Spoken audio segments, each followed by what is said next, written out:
Left standing alone in the grand foyer as Issa vanished into the rainy night, Lucas felt an immense shift. The $500 envelope she had returned felt heavier than any gold, symbolizing the profound authenticity he had briefly encountered. Her departure marked the end of a transaction, but the abrupt, painful beginning of a deeper story. Haunted by her image from her quiet care in the cafe to her refusal of his payment, Lucas spent a sleepless night, culminating in a pre-dawn message to his assistant to uncover everything about Issa Bennett. By morning, Lucas was engrossed in files that meticulously detailed her life. A former medical student with a full scholarship, destined for a career of service, whose path was abruptly derailed by her grandmother's progressive dementia. She had sacrificed her ambition for selfless caregiving, and after her grandmother's passing, she took on various modest jobs while continuing quiet acts of generosity in her community. Her dignity, sacrifice, and resilient spirit spoke volumes, rendering his money meaningless. Lucas went to the cafe, now empty of her presence. The manager confirmed Issa had resigned the previous day. Later that afternoon, when Lucas's grandmother, Martha, fell ill, Lucas canceled his schedule to care for her,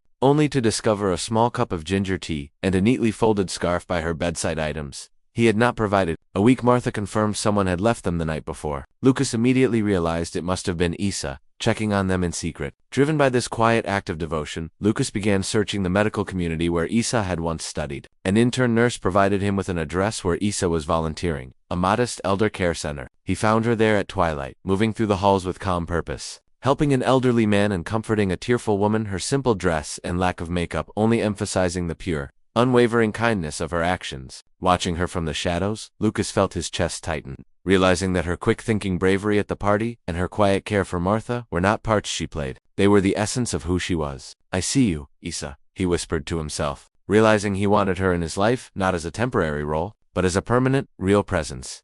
Clearing his calendar, Lucas rehearsed his words, finally securing a dinner reservation at a small bistro Issa had admired months ago. When she cautiously agreed to meet, Lucas felt his heart pound, ensuring her this was about conversation, not pretense. At the bistro, Issa, poised but reserved, allowed him to speak first. Lucas, shedding his protective armor, shared a painful truth. A past love had left him, accusing him of seeing life only through spreadsheets, deeming him empty inside, a wound that had led him to wear control like armor. He insisted he was not asking her to fix him, but simply to see the man behind the mask. Issa responded with her own vulnerability, admitting she had also loved someone wealthy who took her for granted, leading her to fiercely guard her heart. She emphasized she refused to be anyone's project. Lucas affirmed his intention. "I want to care for you, Issa, not rescue you." The heavy honesty cleared the air, and they lingered over their meal, the conversation shifting to her passion for comforting patients and the small victories that healed her spirit.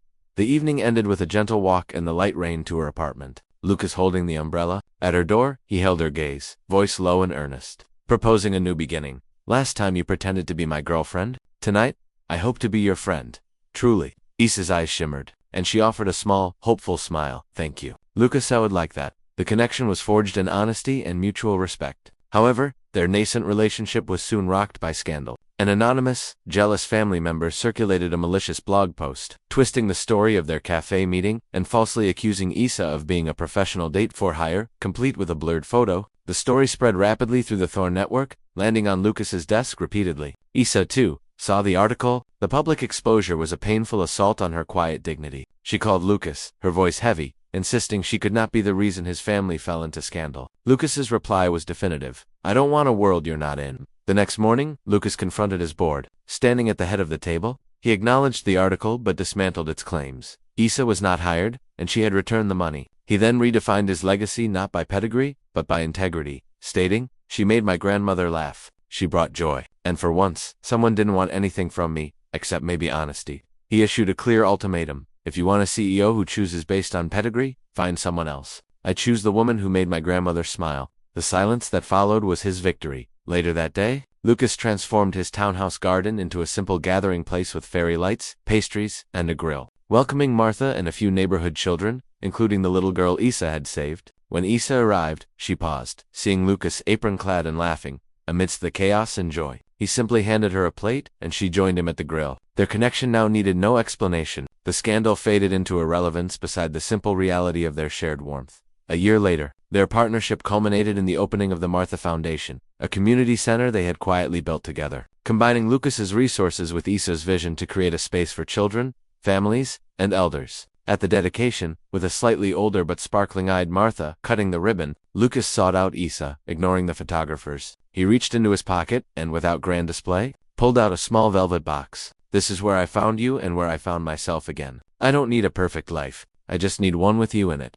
He opened the box to reveal a delicate single diamond ring. Issa's response was a full, steady smile and a simple, heartfelt yes. As Lucas slipped the ring onto her finger, amidst the cheers, she whispered, "Thank you for choosing me, not for what I looked like or for what I lacked, but for what I am."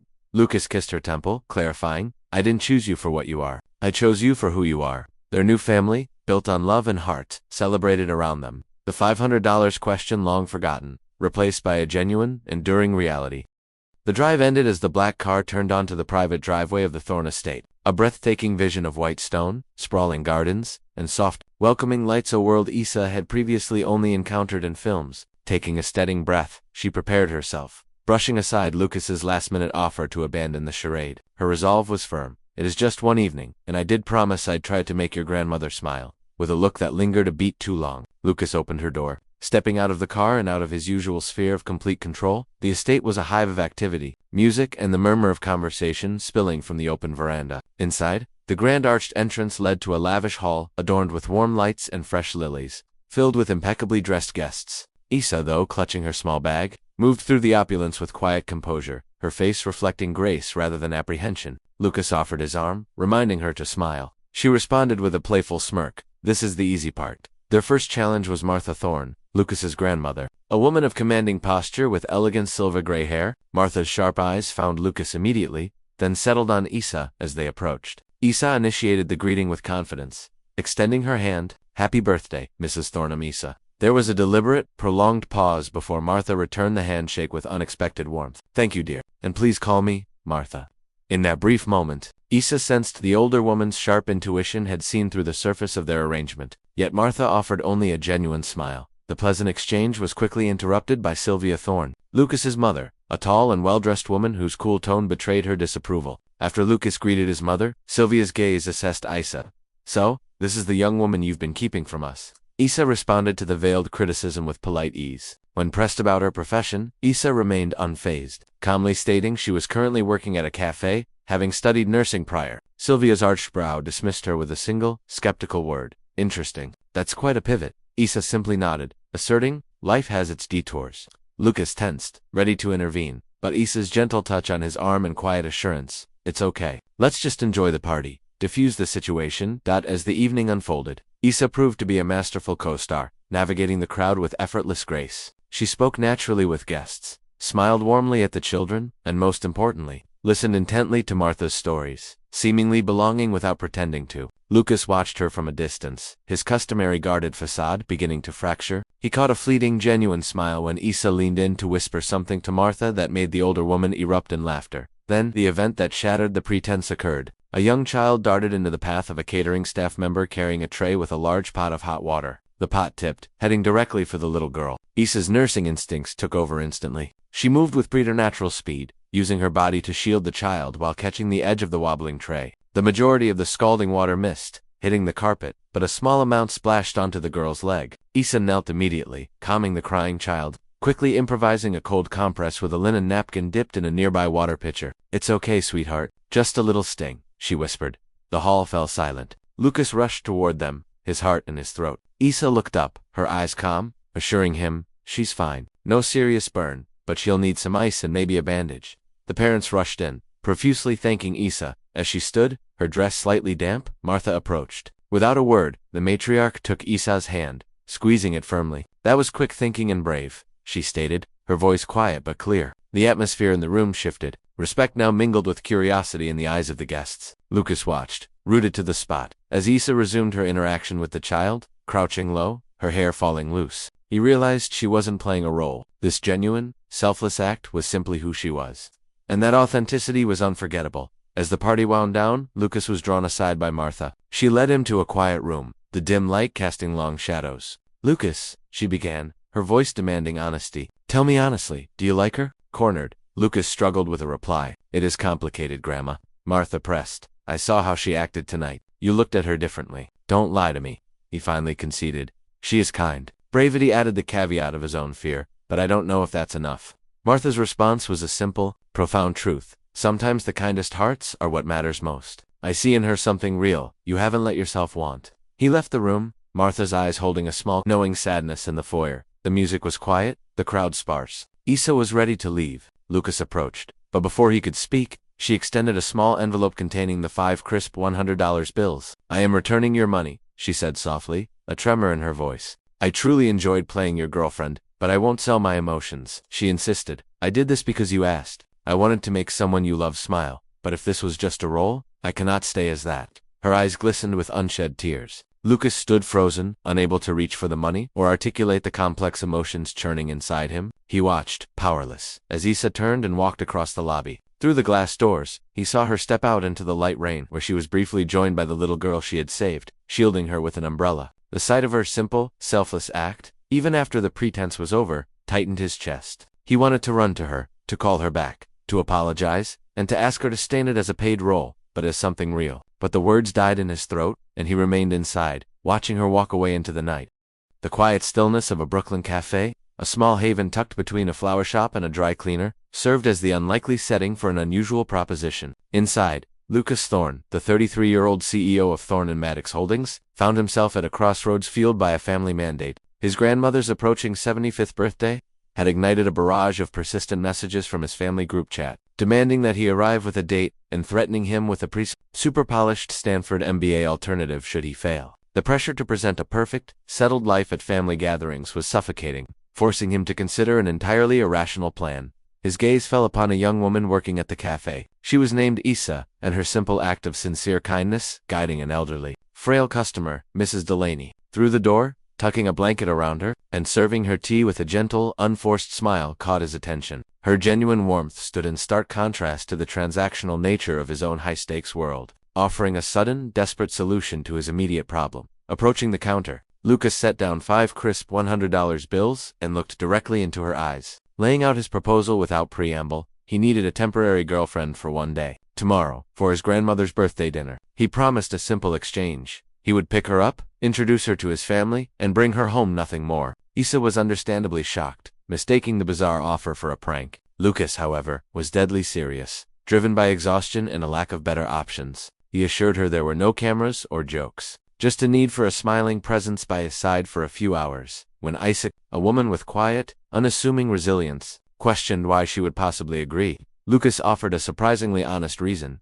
Because you just helped a stranger like she was your own family, and because you smiled like you meant it. His words, devoid of charm or arrogance, resonated with her curiosity. She saw past the trappings of wealth to the profound weariness in his eyes. Despite her practical instinct screaming no, she agreed, but on to non-negotiable terms. The arrangement was for the evening only, and he must call her Isa, not some invented alias. Lucas accepted the terms, offering the $500 payment to be rendered after the evening concluded. With a simple nod, the agreement was sealed, setting the stage for a day of elaborate pretense.